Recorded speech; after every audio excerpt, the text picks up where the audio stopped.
మహిళా bill, delimitation చట్టాలు అవి పార్లమెంట్లో పాస్ కాకుండా ఉండేట్టుగా చట్టాలను తయారు చేసి రాజ్యాంగ వ్యతిరేకంగా తయారు చేసి ఈ ఎన్నికల్లో లబ్ధి పొంది వచ్చే ఎన్నికల్లో రాజకీయ లబ్ధి కోసం చేసిన ప్రయత్నాన్ని ఈరోజు కాంగ్రెస్ పార్టీ గాని ఇండియా కూటమి గాని వ్యతిరేకించింది. మహిళా బిల్లు శాస్త్రీయంగా ఉండాలంటే 2027 జనాభా లెక్కల ప్రకారం ఉన్న పద్ధతిలో శాస్త్రీయంగా చేయమంటే దానికి లెక్కలేదు. డీలిమిటేషన్ కూడా ఈరోజు దక్షిణాదికి ఉత్తరాదికి ప్యారిటీస్ పెరుగుతున్నాయంటే దానికి లెక్కలేదు. మేము ఒక చట్టం చేస్తాం, మీరు చచ్చినట్టు ఒప్పుకోండి, ఒప్పుకోకపోతే మీరు దేశ వ్యతిరేకులను చిత్రీకరించడానికి ఒక ప్రయత్నం చేసిన పరిస్థితుల్లో ఇవాళ మహిళా బిల్లుకు నష్టం జరిగినట్టుగా ప్రచారం చేసుకుంటున్నారు వాళ్ళు. కానీ మహిళలకు నష్టం ఏం జరగదు. 2023లో బిల్లు చేసిండ్రు, 2024 ఎన్నికల్లో దాన్ని అమలు పరచాలి, చేయలేదు. ఇప్పుడు కూడా బిల్లు చేయాలనే ఉద్దేశంతో పార్లమెంట్లో పెట్టలేదు. ఇప్పుడు ఈ 5 రాష్ట్రాల ఎన్నికల కోసం ఈ బిల్లును పెట్టిండ్రు. రేపు మళ్ళా 2029కి కూడా దీన్ని సాధ్యం కాని దిశగా తీసుకుపోతున్నప్పటికీ కూడా ప్రతిపక్షంగా మేము నిలదీస్తాం, ప్రశ్నిస్తాం. 2027లో మహిళా జనాభా 50% తగ్గట్టుగా 50% సీట్లు పెంచుతున్నారు. కానీ మహిళలకు 50% సీట్లు ఇవ్వట్లే, 33% అని పెట్టిండ్రు. కానీ అప్పుడు మణిపూర్లో జరిగిన ఘోరాన్ని అడ్డుకునేందుకు మహిళా బిల్లును తీసుకొచ్చిండ్రు. ఇప్పుడు దాన్ని ఎన్నికల్లో లబ్ధి పొంది మళ్ళీ ఇప్పుడు ఈ 5 రాష్ట్రాల ఎన్నికల్లో మహిళలకు ఓట్ల కోసం వేసిన గాలంగా ఈ బిల్లును మనం చూడాల్సిన అవసరం ఉంది.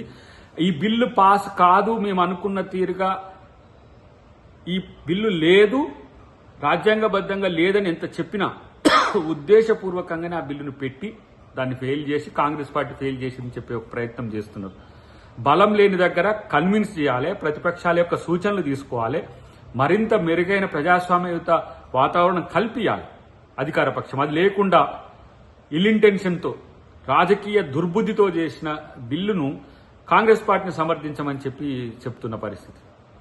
మేమంటున్నాం ఇవాళ 50% అనేది ఎందుకు పెట్టలే, 33% ఎవరు పెట్టమన్నారు. దాన్ని కూడా డీలిమిటేషన్ బిల్లుతోని, డీలిమిటేషన్ అశాస్త్రీయంగా 2011 లెక్కల ప్రకారం తీసుకుంటే 2026లో ఉన్నాం మనం. అంటే 15 సంవత్సరాల తర్వాత ఉన్న జనాభాతోని వాళ్ళు తీసుకుని అశాస్త్రీయంగా చేస్తున్న పరిస్థితుల్లో మహిళలకు నష్టం జరగబోతున్నది, దక్షిణాదికి నష్టం జరగబోతున్నది.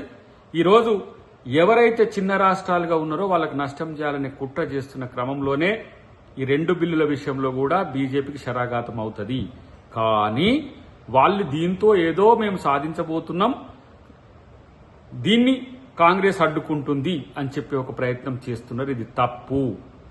బీజేపీ దేశంలో దక్షిణ ఉత్తర భారతదేశాల మధ్యన పంచాయతీ పెట్టే ప్రయత్నం చేస్తున్నది.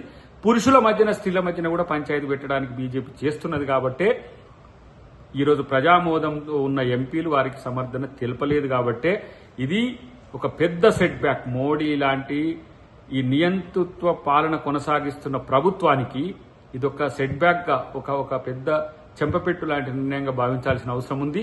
ఇది కాంగ్రెస్ పార్టీ చేస్తున్న వ్యతిరేకత అని చెప్పే ప్రయత్నం గనక చేస్తే అది మహిళలకు, ఈ దేశంలో ఉన్న ప్రజలకు మోసం చేస్తున్నట్టు చెప్పి నేను తెలియజేస్తున్నాను.